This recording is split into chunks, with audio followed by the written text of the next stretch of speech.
এতে অ্যাক্সিলারেটর, বিতে ব্রেক, ব্রেকে যান আপনি, এই তো এতে অ্যাক্সিলারেটর, হ্যাঁ, অ্যাক্সিলারেটর গেলাম, বিতে হ্যাঁ এই অ্যাক্সিলারেটর সাইডে ব্রেক দিলাম। হ্যাঁ, বিতে ব্রেকে গেলেন। এবার আমাদের এই সামনে যেটা আছে গোল মতো, ওটা কি জন্য শুন ভাই? এটা স্টার্টিং হুইল। Starting wheel. এটা সম্পর্কে আপনার ধারণা ছিল ভাই? হ্যাঁ, এটা ছিল স্টার্টিং হুইল, কিন্তু ধরার নিয়ম কিন্তু ভাই ওইটা না, হাত ফ্রি থাকবে। হাতটা কি থাকবে আমাদের? ফ্রি।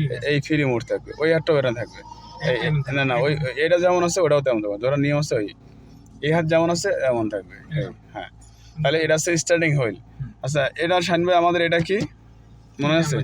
Dashboard, keyboard, dashboard. ড্যাশবোর্ডের ভিতরে ওই যে মিটার আছে, দেখছেন এই কটা মিটার আছে? কটা মিটার দেন দিন এখানে? 4টা মিটার আছে। 4টা মিটার সম্পর্কে তো আমাদের ধারণা নিতে হবে নাকি শান ভাই? হ্যাঁ, অবশ্যই। তাহলে আমাদের বাম সাইডে যে মিটারটার কাজটা কি? ফুইলেট, বামে যে একদম বামে যেটা আছে এটা ফুইলেট, ফুইলেট, ফুইলেট। আর মাঝখানে যেটা আছে আমাদের কি?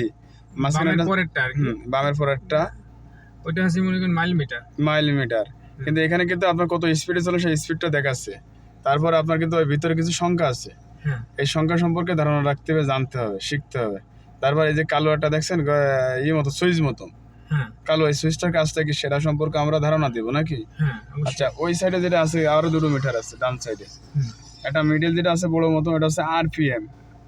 আরপিএম মানে ওই যতটা ইঞ্জিনের রেঞ্জটা।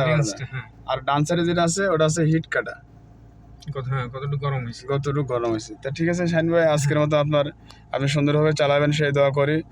আর আজকের সর্বোচ্চ প্রথম ক্লাস তো আপনার সমস্যা না, আল্লাহ ভরসা। ঠিক আছে, ওকে।